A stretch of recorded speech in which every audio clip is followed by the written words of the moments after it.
Ada satu kesamaan antar setiap saham yang dimiliki Warren Buffett melalui Berkshire Hathaway. Hampir seluruhnya, terutama top holdingsnya, merupakan dividen stocks.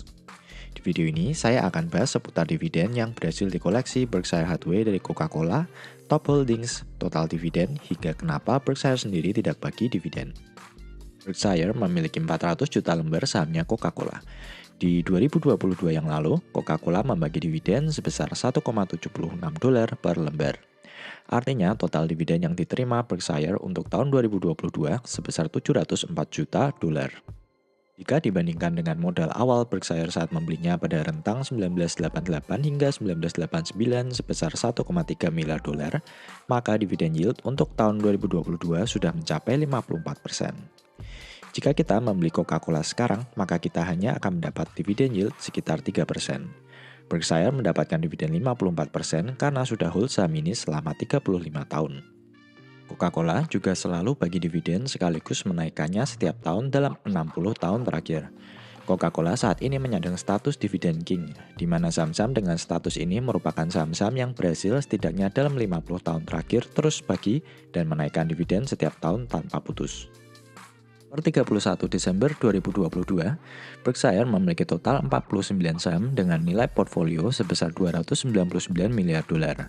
Ada 5 saham yang memiliki porsi di atas 5% dalam portfolio. AAPL atau Apple, BAC atau Bank of America, CVX atau Chevron, KO atau Coca-Cola, dan AXP atau American Express. Holding terbesar Buffett tetap Apple dengan 38,9% sendiri di dalam portfolio. Bank of America merupakan kedua yang terbesar dengan 11,2%. Chevron ketiga terbesar dengan porsi 9,8%, kemudian Coca-Cola dengan 8,5%, dan American Express dengan 7,5%. Berdasarkan artikel dari The Motley Fool, tahun ini Berkshire Hathaway diprediksi akan mendapatkan dividen lebih dari $6 miliar atau sekitar 92 triliun rupiah. 5 besar saham yang memberikan dividen terbesar adalah Chevron, Bank of America, Occidental Petroleum, Apple, dan Coca-Cola. Chevron merupakan yang terbesar dengan dividen $964 juta. Bank of America terbesar kedua dengan $908,9 juta. Occidental Petroleum terbesar ketiga dengan $901 juta. Kemudian Apple dengan $842 juta dan Coca-Cola dengan $704 juta. 90% dari saham yang dimiliki Berkshire membagi dividen. Namun, kenapa Berkshire sendiri yang notabene memiliki strong cash flow ternyata tidak pernah membagikan dividen kepada para shareholders-nya? Berdasarkan annual report Berkshire di 2012 yang lalu, ada 3 alasan kenapa Berkshire tidak bagi dividen. Pertama adalah capital allocation, di mana Buffett lebih suka menggunakan cash flow untuk menjadikan bisnis menjadi lebih efisien. Kedua, karena Buffett lebih suka menggunakan cash untuk mengakuisisi atau membeli perusahaan-perusahaan yang beliau suka di masa depan. Alasan ketiga adalah karena Buffett lebih suka buyback sahamnya.